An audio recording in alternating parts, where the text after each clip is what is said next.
I had a sister who watches the show religiously from Seattle, Sister Nassau, and Sister sent me an article, said, Brother Mac, have you seen this? Now, the article was about obviously the invasion of Ukraine by Russia and what is taking place in this moment of stress. The whole world is looking down on Ukraine, and we're extremely sympathetic about Ukraine, and we're vilifying Vladimir Putin, as we should, for invading him.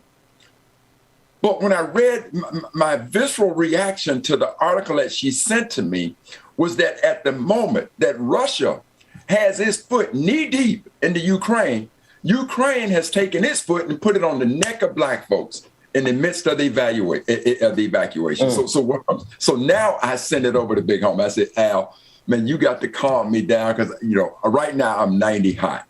And so what it appeared, and Dwayne, I'm not sure if we have a clip of a CNN report where a sister from Cameroon who has made her way into Ukraine has basically described a situation that says, in the midst of the evacuation, when Black folks are trying to get on the train and the buses, they're telling us, no, we can't get on the train and buses. So we have that clip. I was pretty furious. Good. If we have that clip, let's play it.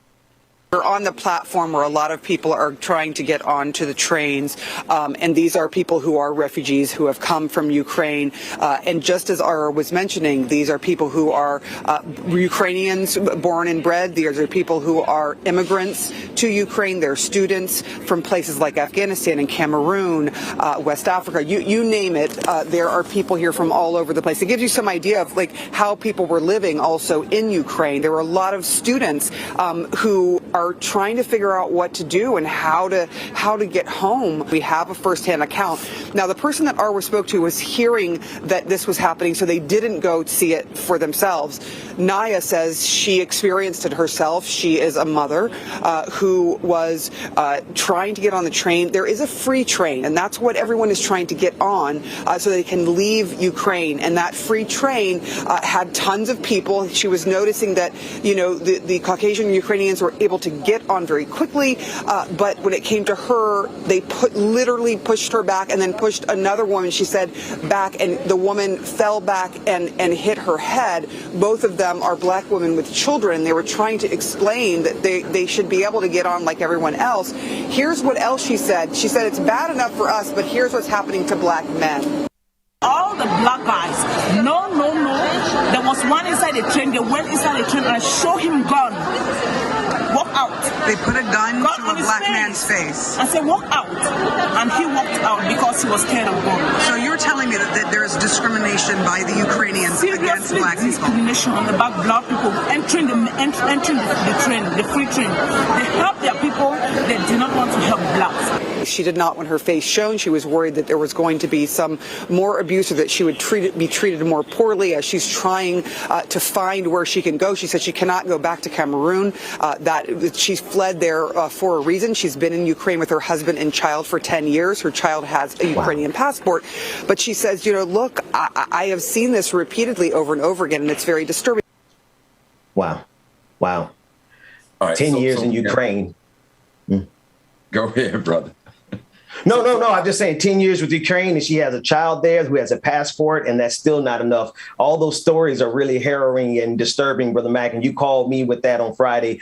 And honestly, with everything that we've been throwing behind our support with Ukraine, I'm not going to lie. To see the treatment of Black people there not only deflated me, but also ticked me off, to be quite honest with you. So I'll yield to you.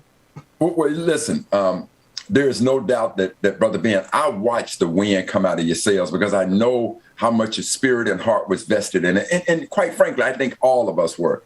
When I called Big Homie, man, we went from wanting to discuss this thing and understand it to, just saying, look now, hands off, man. If this is the way they're going to treat Black folks, hands off. Now, as I got deeper into it, and so Dr. Patton, my spiritual advisor, called me up, Carl, you just can't turn your back on these people in Ukraine. I said, Doc, they're turning their back on us like that. So what do you want me to do? I said, Doc, there's a reason why they say blood is thicker than water.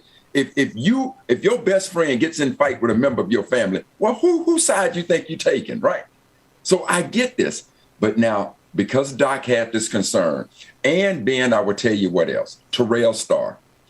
Now Terrell is on the forefront. He's been in Ukraine for what? Since 2011 at least? He's a Fulbright scholar.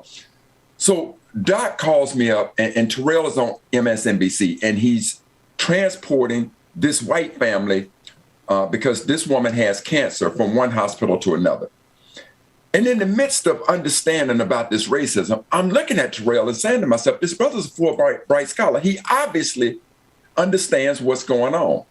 And I subsequently read an article about Terrell, a presentation he was given in 2011, talking about racism in Ukraine regarding Black women. So I kept looking and I kept digging, and then Big Homie and I, we both kept reading a little bit more. And so, Big Homie, before I get into what I found as a result of what I read, if you could just give us your perspective on this situation and based on what you've read. Big Skillet, I'm pleased to do that. And, I just come from a perspective of looking at things from right and wrong. And, I just call them like I see them, the balls and the strikes. And I think what is particularly troubling in this situation is that there are multiple reports coming from the ground that talk about the way in which people of color are being treated in the evacuation. It has been reported by, or was reported of young Black men having difficulty, but not just young Black men. There are reports of Indians having difficulty trying to get out, how they are being treated as well. So it is not just limited to